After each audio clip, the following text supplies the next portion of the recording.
You're watching the Politicit podcast.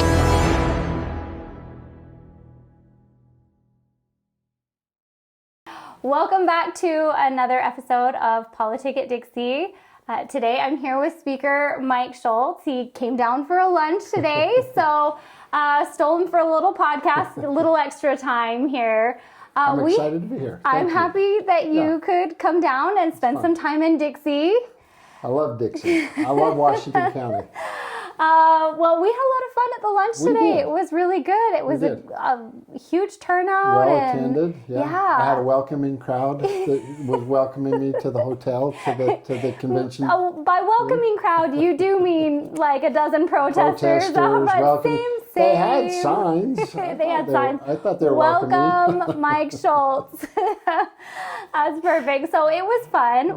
There was a good crowd, and I think people had a lot of questions today. It was good. You had a lot of questions on the judiciary. Yeah. So maybe we start there because literally I had like hands full of note cards of people like, tell us about Justice Hagan, tell us about the Supreme Court, tell us about redistricting, all the things. Well, it's probably, outside of data centers, it's probably the most hot topic right now to talk about. So data centers. Who's talking about data centers? We will. Welcome to politics. All right. So tell me about what's going on with the judiciary in Utah right now, because.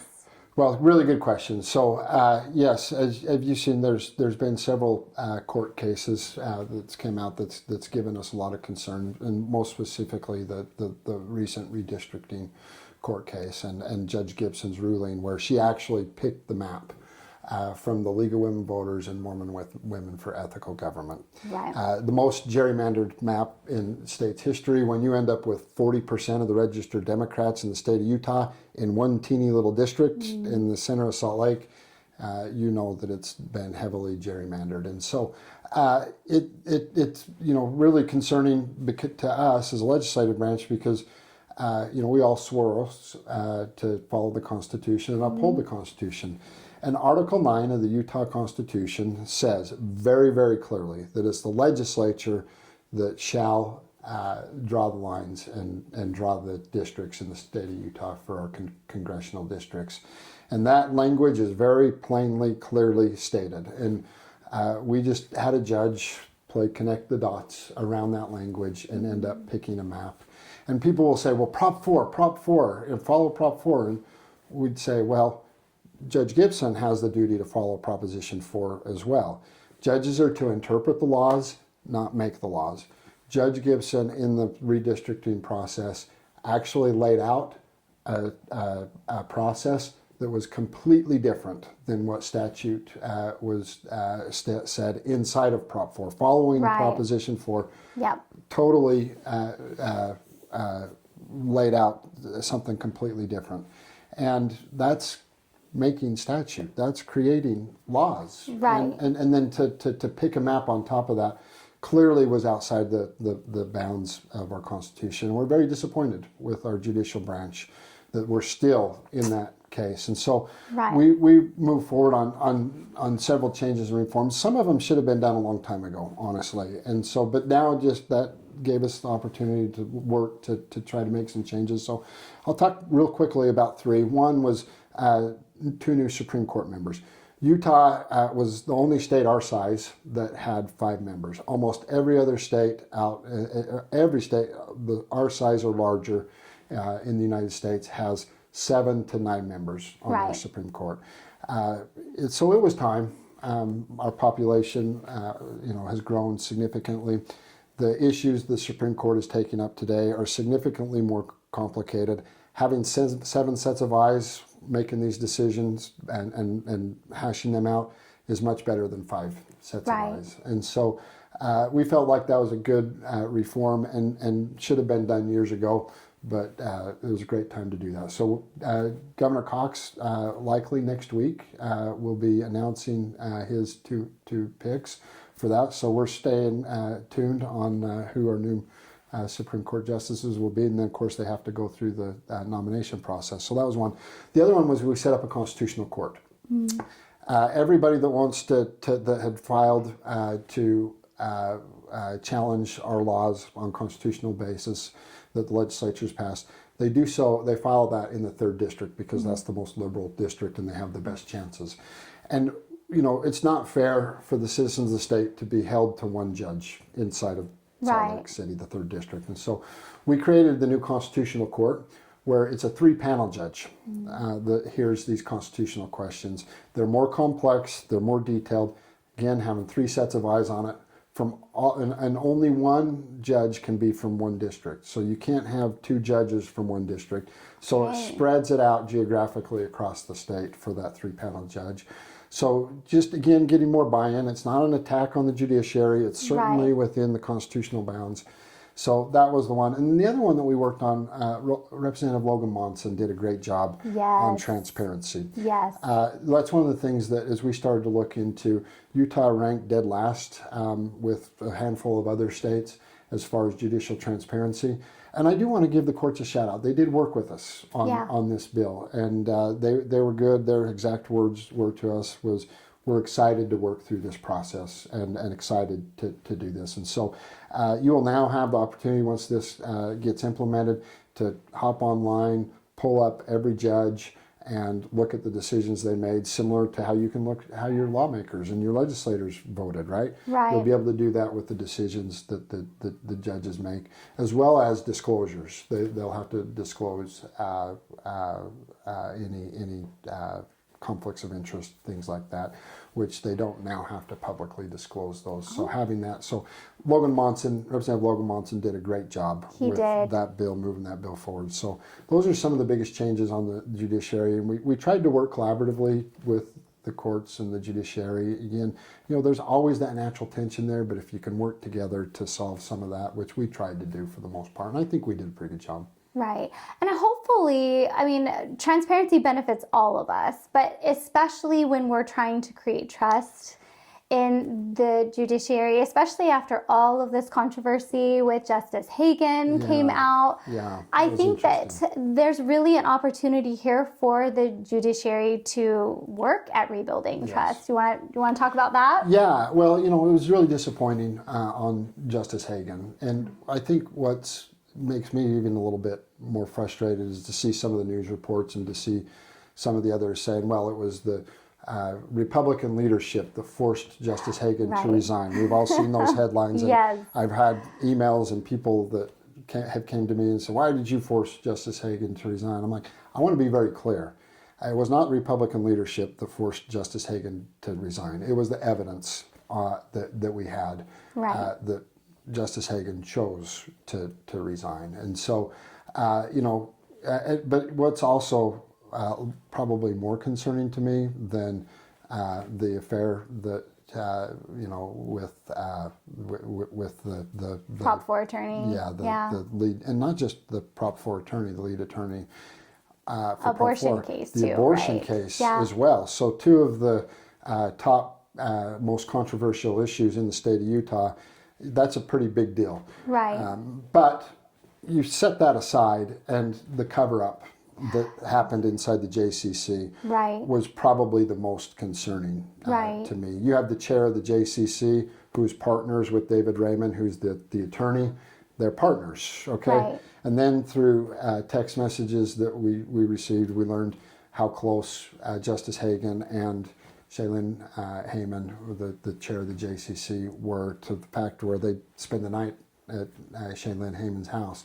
And then you look at it, and the JCC chose not to investigate this. They did a preliminary investigation, and you had the ex-husband saying one thing, and you had Justice Hagan saying another thing. Well, your sworn oath. One of them perjured themselves.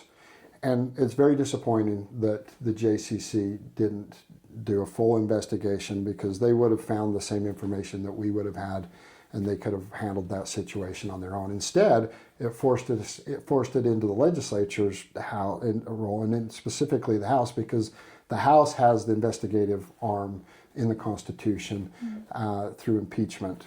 And so that's the path that we were looking to go down once we had that evidence. And kudos to Governor Cox. You know, he wanted to offer Justice Hagan an opportunity just resign and not have to go through an investigation, which I'm very grateful that Justice Hagan chose that option. I think that's what's best for the judicial branch. Right. It's what's best for the legislative branch and overall the citizens of the state of Utah. And so we had a good outcome on that. But again, it comes back to the JCC should have done their job on this, and they didn't. And so that's where you saw the legislative branch through President Adams and myself, Governor Cox, and the judiciary all sign on to a statement saying we're going to look at reforms this interim for the JCC. Well, and I love that because, I mean, the citizens of Utah want to know, hey, this matters, and we're not going to just let them get away with this kind of cover-up. It's nice to see that the other branches are all weighing in and saying, hey, we're going to work together to solve this problem, because her resigning was the right thing, right?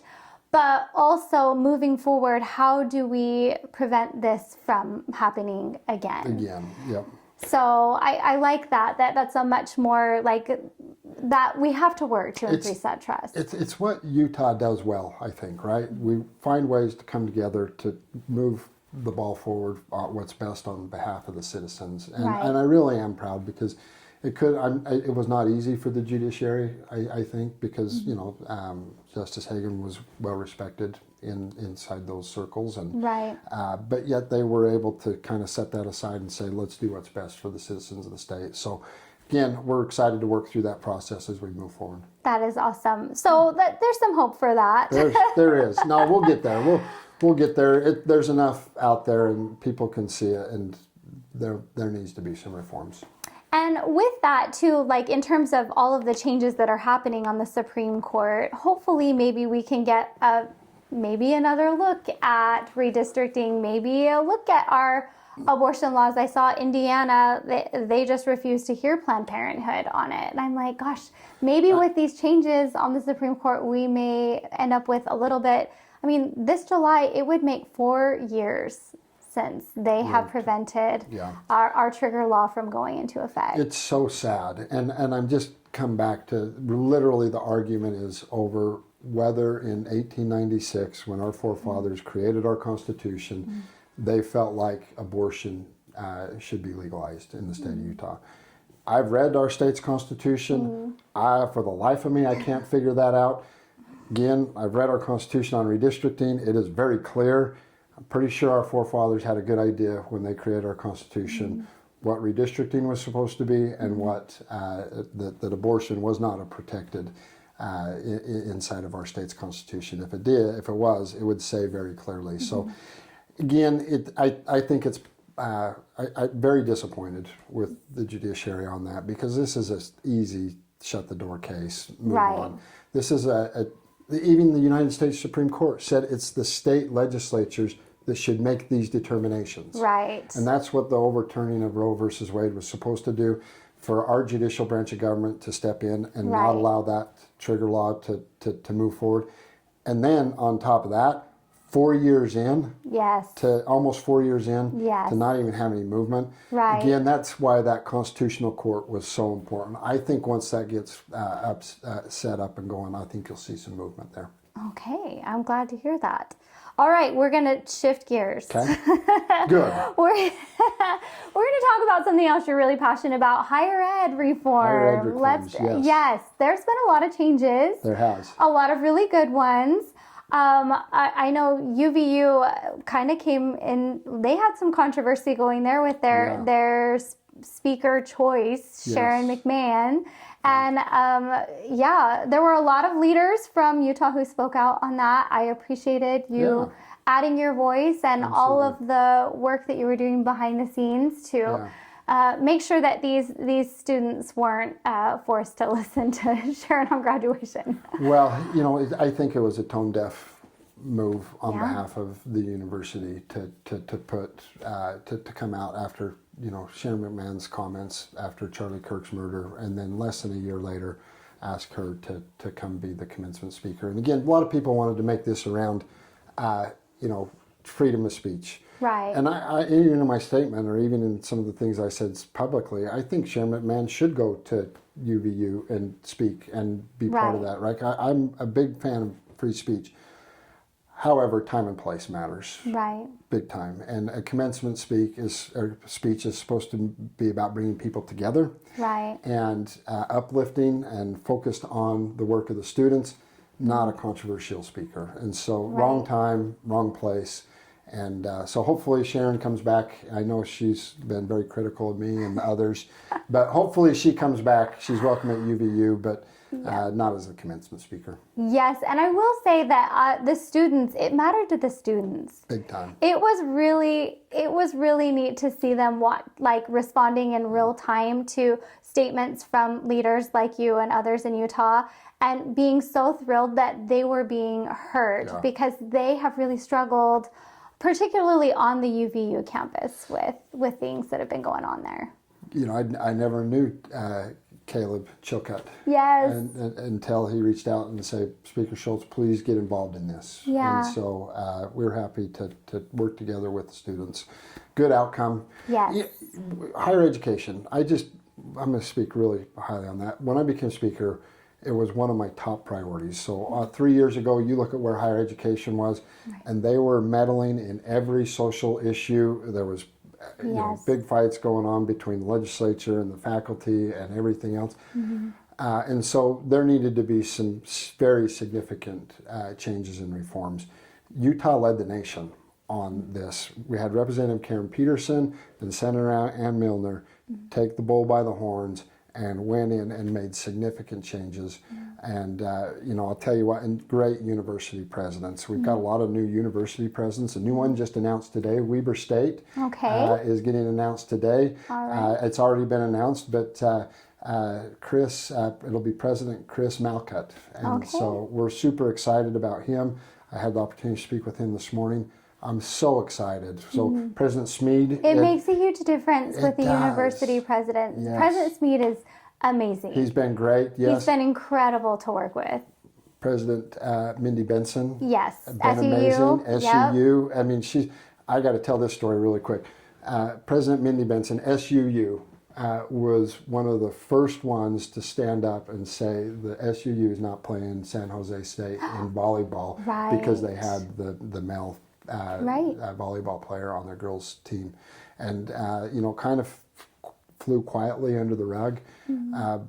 After that, there was a whole bunch of other universities that followed her lead and their lead. And so we really have great university presidents right now, and it really has turned the corner. There's still work to do, and we'll still work collaboratively. But I'm telling you, I'm excited. I'm excited. So it'll be good. I am excited for whoever. I've already started praying for whoever UVU is going to have next. Had I known we could get a president like Shane Smead, I was like, if I'd known, I'd have been praying a lot sooner.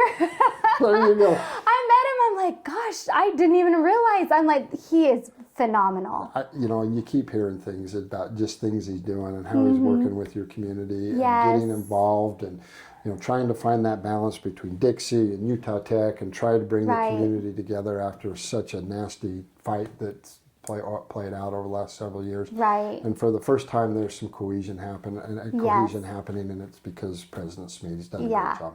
He's awesome. I feel like he's the kind of person you can't say enough good about. Absolutely. Like everywhere you go, people are talking about him. Yeah. So it makes a difference, and I think it does. It transforms the environment on campus, and it transforms the environment in the campus and the community that is involved there. Absolutely. So hopefully UVU.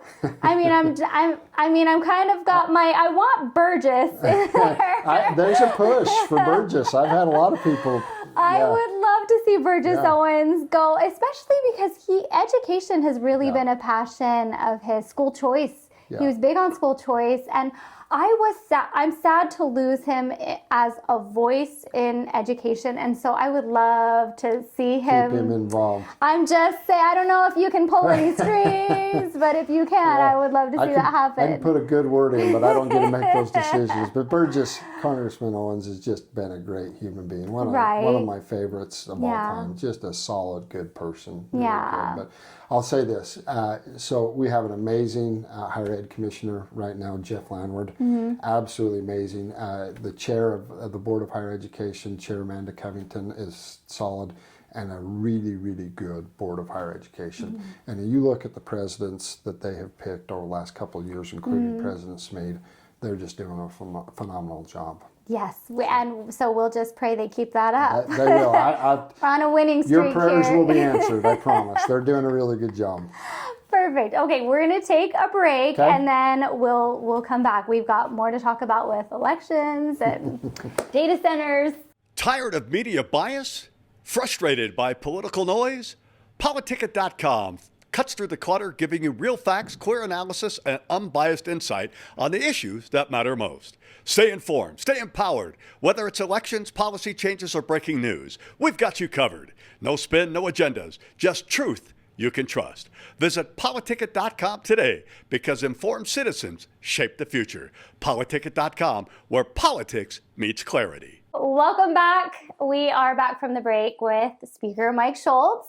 And we're going to move on here to elections. Utah elections have maybe a little bit. Yeah. Maybe election integrity has been a little bit of an issue here. An issue, yes. Okay. And it's an issue that I've cared a lot about. And, a few years ago, I passed a bill that said we're going to audit every election here in the state of Utah. And it's been really informative. So we've audited the last 2 general elections. And the information that we've gotten from those audits has been absolutely amazing. I would personally like to go a little further and on some of the election integrity things.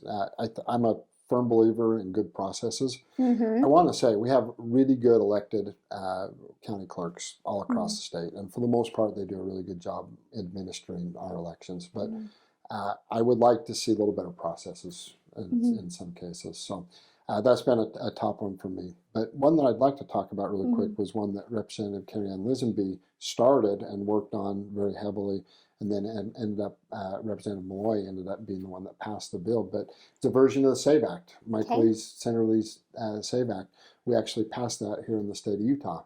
Awesome. And so when you register to vote now in the state of Utah, you have to show proof of citizenship. So we've got that done here at the state of Utah. Love it. We were the 4th state in the nation to pass that bill, so we're excited about it. Perfect. Hopefully we wish Senator Lee well and getting it done nationally. So on election integrity, though, we had, what was the other, it was General Burton, right? General Burton, that's I was so sad about that. I love that bill. That's one of my favorite bills, and we really pushed hard in the House to try to get that done. And I've had really good conversations with President Adams. He's super supportive of this, and I'm hopeful we might get it done next year. So, but essentially what it does is it's a hybrid between mail-in ballots, and it keeps what people love most about mail-in ballot, and that's receiving your ballot at your house, because people like getting the ballot at their house. They like looking at the issues, the candidates, doing their research, having 2 weeks to make up their mind on how they want to vote. And those are all great things. I think that's good.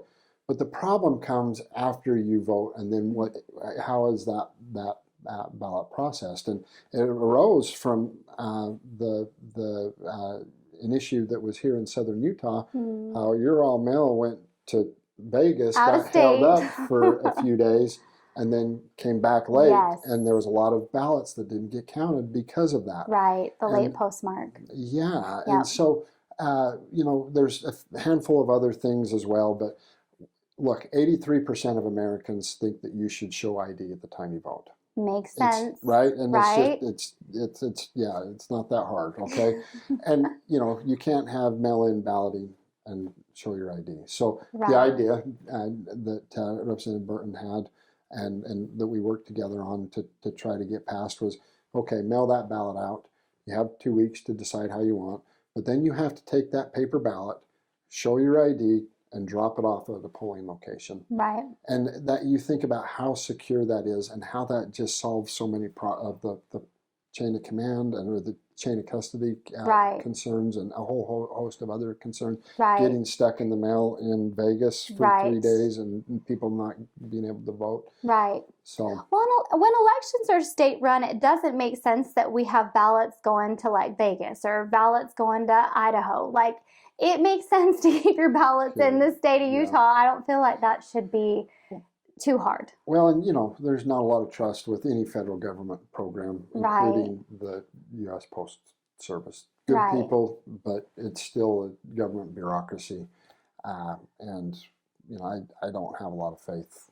I don't mail mine in. I always take mine. Want to make sure it gets there. But again, the most important thing is show your ID. Right. Right. When you go drop your ballot off, show your ID. Yeah. Dead people cannot vote. Well, we talked about the audit, right? They can't show ID. So this is what we know of. There could have been more, but in the audit that we did this last go around, we had 3 dead people that voted, and I think about 300 people that voted twice that we know of. So there are some legit issues out there, and people say, well, there's nothing wrong with nothing to see here. Utah elections are perfect. We are gold star. Yeah, well, for the most part, we have a lot of good things, but there's some things that need to be worked on. And I feel like that's generally the case. If you're saying like nothing to see here, we've got a problem, right? It needs to be, there's always room to improve this, and audits are great for that. Audits are good. It's hard to, people want to dismiss only 3 dead people voted. And I'm like, well, you got a process that could allow for more dead people to vote. And that's the unfortunate part. Yes. So. Yeah. And I do think, I'm like, at what point do you say, like, we're going to allow for a certain number of people to, I'm like, we had some pretty close races down here, even Celeste's race, it was decided by a couple hundred. A few years ago when Joseph Elison and Willie Billings, was it 7 votes? It was crazy. So when you're talking about 3 dead people vote, it matters. Like, it matters. Or 300 people that voted twice. Yeah, right? 300 people voting twice. And that's what we know of that got caught flagged in the audit. There could be more that we don't know about too. Right. So it's an important issue, and we just got to have the best processes in place, and that's why I just think a paper ballot, showing your ID is so important. Right. I like the hybrid option. I think it's good. That is good. But I wouldn't be sad if mail-in ballots, I know people here really love their mail-in ballots. The polling all says people love mail-in ballots, but I wouldn't be sad if that went away one day. That's why we got the hybrid model that we're talking, right? Compromise. That's what works best. Find that compromise. Utah's great at compromise. Good at finding a pathway forward. Yes, for sure. All right. So I know you haven't had any questions about this next one, about the Box Elder data center. Yeah. But maybe we should pivot to talking about that. That was another big question. Actually, not as many people asked it as I thought. Yeah, people were more interested in the judiciary and all of that business. Well, maybe it's kind of starting to die down a little bit because it has been such a hot topic the last couple of weeks. But there was a protest, so a welcome party. A welcome party, yes. So people do. They have a lot of questions. Yes. They want to know all about why Republicans own land. So maybe we can talk about this. I feel like that's life, liberty, the pursuit of happiness, property rights. I feel like all of that kind of goes together. But go ahead and talk to the audience about your property where you run your cattle. Well, so despite what a couple gals on TikTok or social media, that far left organization that just hammers everybody Republican. They said a lot of untrue things about Governor Cox and others. Despite what they think, I like to raise baby calves on my land and not data centers. And this data center, don't want a huge data center going in next door. The people in Box Elder are really excited about this. It's not my favorite thing, despite what a handful of people might say. And they tried to make accusations that I knew about. But look, this land I bought at a minimum over a year before I found out about the data center, and in most cases, several years. It was purchased several years before. So I wish I was as smart as they were giving me credit for. Okay, but if that was the case, I probably wouldn't have bought the land that I bought. You wouldn't have bought that land. I would have bought the land that you could actually develop that's actually closer to it, okay? Because as you drive it, it's 15 miles, 25 minutes to the data center site. Okay. So, and a mountain range, a big mountain range, and a freeway between it. So. So right next door. Yeah, Like, exactly. You're going to be able to, from your baby calves, you're going to be able to see the data center. So despite what they said, it's not. It is not. So and I do. It's not even developable land. Right. And it is part of my farm and my ranch. Like I said, I like my cowboy boots, my cowboy hat, and my baby calves, and that's what I like to raise, not data centers. So I'm torn on this one, right? Because I look. And I put my being a property owner in that area hat on. This isn't good for me, and I don't like any bit of it. And but then also looking at it, what's best for Box Elder County, what's best for the state of Utah, right. with the speaker's hat. Well, there's a lot of questions that need to be answered. We still don't know what is the actual water use and what does that look like. I know what they're saying. And, it's trust but verify, right? Right. And so they say that there's going to be more water going to the Great Salt Lake because they're not going to be using as much as what's currently being used. Well, they'll still use it, but it's not depleting it, and not to get into the weeds too far. But there's a difference between water use and going down the drains and through a sewer system into the Great Salt Lake versus depleting that water. And so their argument is we're actually going to be putting more water into the Great Salt Lake. So I'm like, great, let's see a study. So that's why you said, everybody's heard me say, I want to see studies on it. There's still some legit questions around there. And people are right to ask these questions. These are fair questions to ask. Right. And what does it do to our water? What does it do to the Great Salt Lake? What does it do to our airship? That's still a big one that we don't even know those answers yet. Right. And so as it moves through the process, these are answers and studies that will be done, thankfully. And we'll see how those studies look out. And then let's everybody make a decision based off of actual information, not all the garbage and misinformation that's floating around in social media and everything else. Because like it or not, we have to have data centers. Right. Everybody that's online, on social media, screaming, they don't like it. Guess what they're using to provide that content? Data centers. Data centers. Yeah. Every time you order a pizza or every time you order something offline, what are you using? Data centers. Yeah. Every time you type in an address into Maps and hit go, take me there. Right. What are you using? Data centers. Every time you watch TV now through streaming and everything, it's all on data centers. Every time you download an app. Yeah. They're part of our life, and like it or not, I don't like it, to be honest with you. I hate technology. Right. I'm not the biggest fan of technology. I don't like it and don't use it, but as much as what some do. But it is becoming more and more of our life, and so what does that look like? I think, and what is this the right project for Utah? I don't know the answer to that yet. There are still a lot of the questions that the citizens are asking. That are fair questions that we need to know the answers for before we move forward. For sure. People down here have been very interested in what's going on, even though this is all the way up in Box Elder. Obviously, it has been a hot issue, and I'm like, St. George has a data center. I'm like, do I tell people that? Am I going to get skewered if I tell people? Yeah, I was in Politicit Dixie, and we went and walked it, and they were like, you are walking through the cloud. Yeah. Here is where all of the cloud, it's not some magic up in the sky somewhere, it's a data center. Yeah. And so we got to kind of tour the facility down here. But we've got one here. There's, I think, 40-something data centers. Now, most of them are smaller in the state of Utah, but there are a couple really large ones here in the state of Utah. Right. And so they're here. We don't want to fill up our state with data centers. We're very clear on that. In fact, we passed 3 pieces of legislation.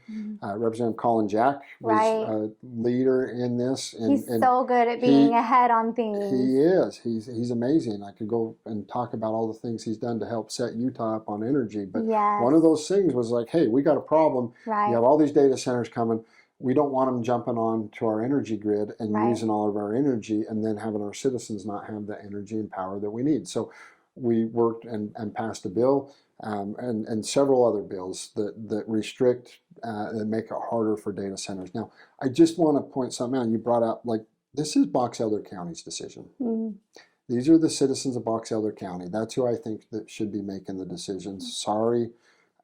St. George probably don't have as much say as the citizens of St. George Well, do. and we should believe in that local control, Exactly. right? And that's where it's at. And it's not the state of Utah, right? Right. This is not the legislature or the governor Right. that should be making these decisions.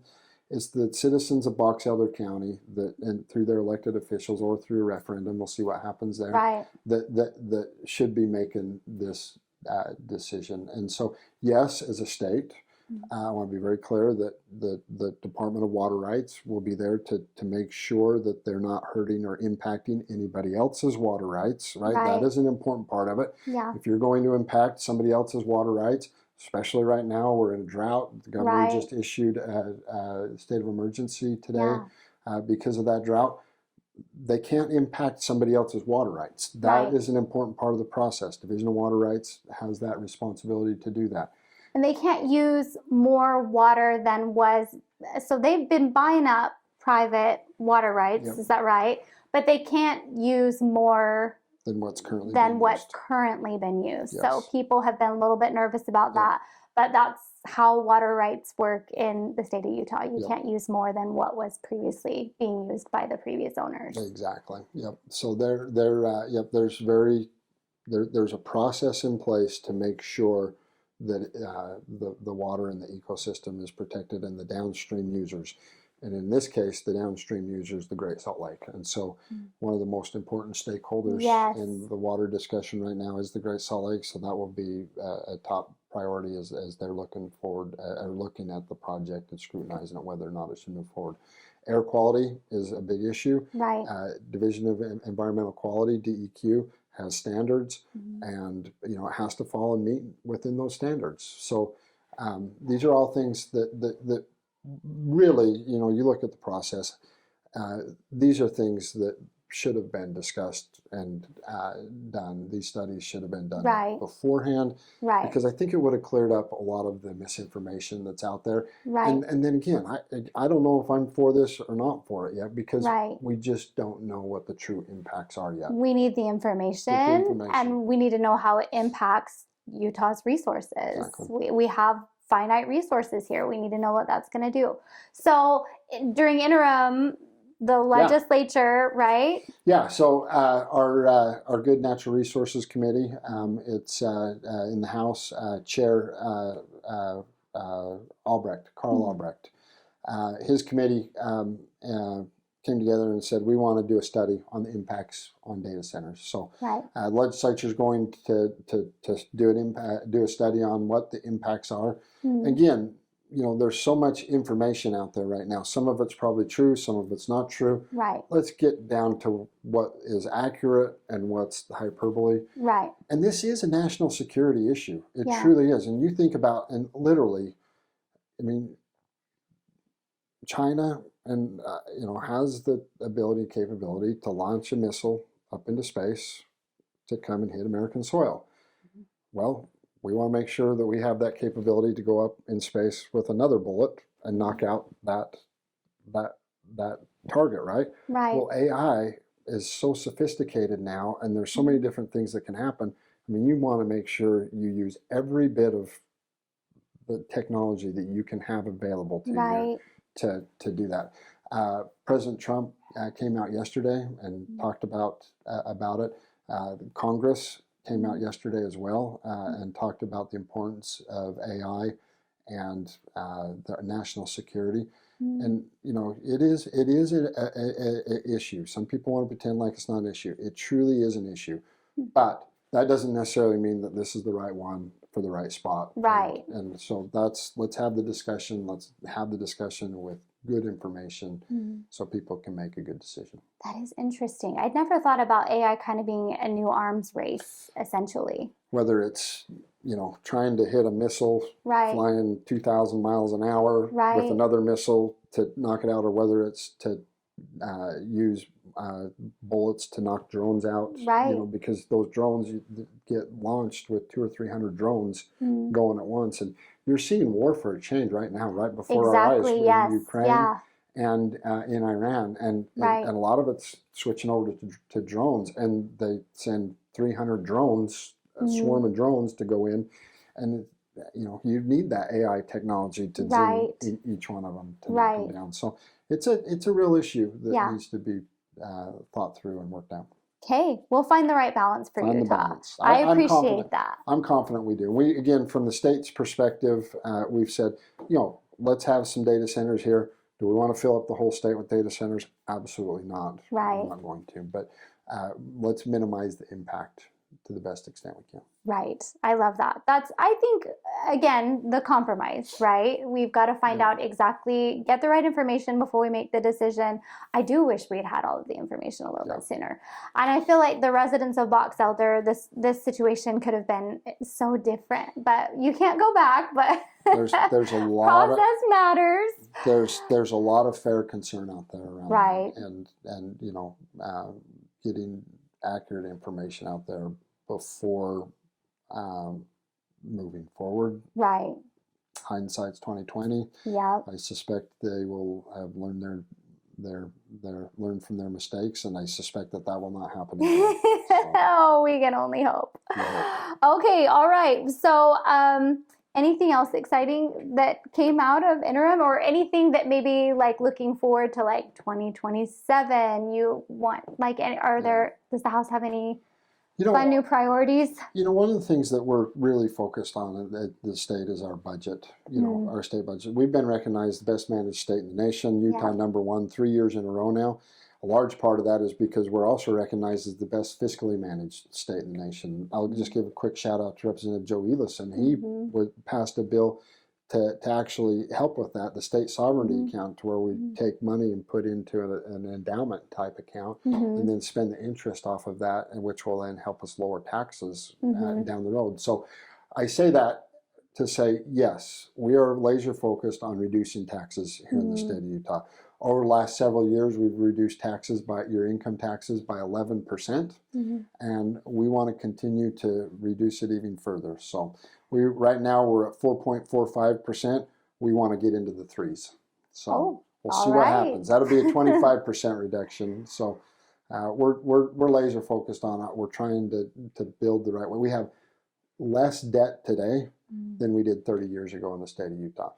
We have enough money sitting in our reserve accounts that we could pay off all the debt that we have and still have money left over. So Utah financially is in a really good shape. We're set up now to where we really can start cutting taxes moving forward. That is amazing. I love that you're always forward thinking about these things, like just preparing for what these, especially, when we talk about like rising housing costs and things like that. I think that's something that the younger generation really wants to see the focus on from the legislature. That was one of the questions I don't think we did get to ask that at the luncheon. There were a lot of questions. Yeah. But that was something, how do we address the rising housing costs and all of that? And I do think get the government out of the way, limit the burden of taxes, all of those things help with that. You're spot on. I see more often than not when government gets in the middle of something, it makes it worse, not better. And so, yes, we have our core responsibilities of government, that, infrastructure, water, roads, public safety, the core things, but then government needs to get out of the way, let the people run. All right. I like that. All right. Well, we are definitely out of time. I'm sure we are over on time here. So is there anything else you wanted to say before we end? I just appreciate you coming down here to Dixie. It's so nice to have you. It's great to be down here. Congratulations on the new podcast. I've got the opportunity to sit in with Senator Johnson a handful of times up north. So to have a southern version, have fun. Exciting. Yes, Senator Johnson he's done such a great job with it. So hopefully I can do half the job that he does. Oh yeah, no, we'll see if we can accomplish that. You'll be right up there with I got a good mentor. So thank you all for tuning in for another episode of Politicit Dixie with Speaker Mike Schultz. Thank you.